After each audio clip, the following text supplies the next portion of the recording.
Tu veux savoir comment un simple fermier noir est devenu le plus grand sorcier d'Amérique? Si Piquet raconte.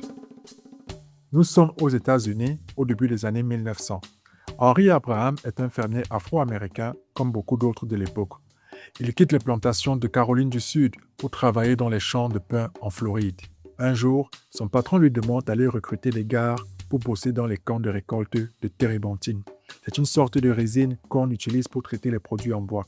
Notre cher Henry s'approche d'un camion rempli d'hommes et tente de les convaincre. Mais ça ne marche pas.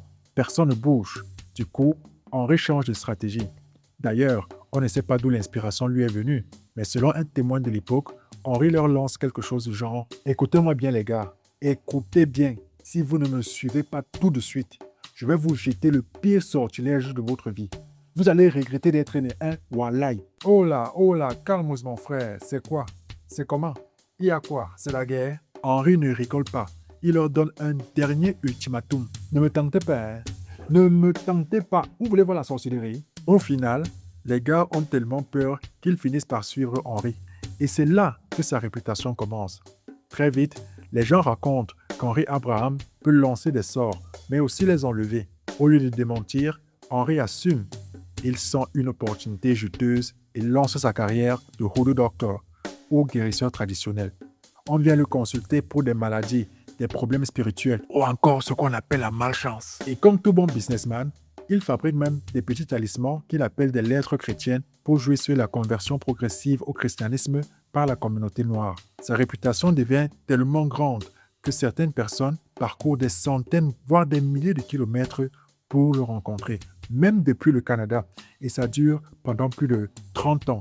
En gros, voilà comment Henry Abraham transforme un coup de bluff en un business lucratif pour lui, mais aussi en une petite industrie, parce que beaucoup de Noirs suivront le même schéma que lui au fil des années. Mais pour Henry, c'était aussi une mission de guérison pour sa communauté, au regard de leurs conditions de vie difficiles avec le racisme et la ségrégation.